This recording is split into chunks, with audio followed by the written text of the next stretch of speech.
The highly unusual use of out-of-office email replies by the Department of Education, Dept, to assign political blame during a government shutdown is a powerful illustration of the escalating hyperpartisanship in Washington, D.C. This incident, which occurred during a recent shutdown, often attributed to the 2013 or a similar standoff, moved beyond typical political rhetoric by employing an official, taxpayer-funded communication channel, a seemingly innocuous email auto-reply, as a partisan political weapon. Summary and analysis. The core issue was that political appointees and senior staff at the Dept utilized their automated out-of-office messages to explicitly fault congressional Democrats for the lapse in government funding. The messages typically informed the sender that the office was closed due to the shutdown, which was directly attributed to the opposition party's refusal to pass a funding bill, often a clean, continuing resolution, without the inclusion of their own policy demands, such as those related to the Affordable Care Act, ACA, or other health subsidies. The analysis centers on the inappropriateness of the forum. Official federal communications channels, including employee email accounts, are generally expected to remain strictly nonpartisan, adhering to ethical standards and, potentially, the Hatch Act, which restricts federal employees from engaging in political activity in their official capacity. By inserting political blame into a mandatory business communication, the agency effectively used government resources to campaign against a political party. While many experts debated whether the wording technically violated the Hatch Act, which is highly specific about electioneering, the consensus was that it was a highly irregular and inappropriate use of public office for partisan gain. This action symbolized a breakdown of the unwritten rules regarding the separation of official government operations from party politics. Reasons and consequences. Reasons for the action. 1. Direct political messaging. The primary reason was to get the administration's message out quickly and broadly.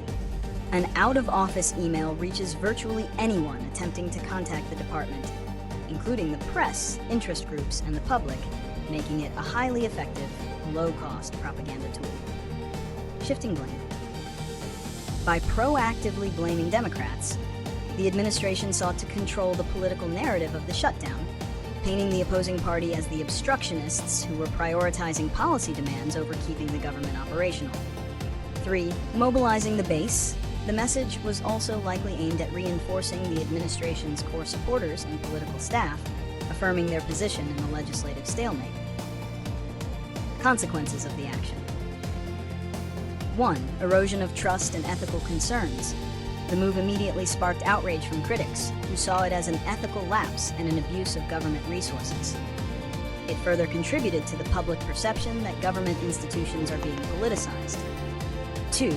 Hatch Act scrutiny. Although legal opinion varied, the incident triggered intense scrutiny over the boundaries of the Hatch Act and the appropriate use of official communication. 3. Distraction from policy. The controversy over the emails itself became a news story, often overshadowing the complex policy disagreements, like the ACA funding, that actually caused the shutdown, thus injecting more theater and less substance into the debate. Prediction and solutions. Without clear, enforced legislation or an updated ethics framework, explicitly addressing the use of automated digital government communication for partisan purposes, such incidents are likely to recur. As political divisions deepen and administrations prioritize rapid response messaging, the line between government function and political campaigning will continue to blur. Future shutdowns could see similar or even more creative digital tactics, e.g. highly partisan website banners, social media posts from official accounts, deployed to control the narrative. The political benefit of controlling the message often outweighs the risk of an ethics reprimand. Solutions 1. Clearer ethical guidelines, Hatch Act modernization. The Office of Government Ethics, OGE, and the Office of Special Counsel, OSC, need to issue clear, explicit guidance stating that official, automated communications, including out-of-office replies and website banners, cannot contain language that advocates for or against a specific political party or their policy positions.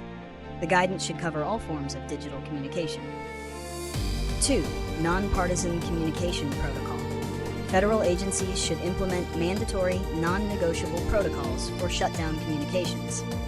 Auto replies and public notices should be restricted to purely factual statements, such as, due to a lapse in appropriations, this office is currently closed and cannot respond to emails, with no mention of specific parties or policy disagreements. 3. Swift enforcement. There must be a mechanism for the swift, nonpartisan review and enforcement of these protocols, even during a shutdown, to prevent the political messaging from remaining active for a prolonged period. This would ensure that public-facing communications are immediately restored to a neutral standard.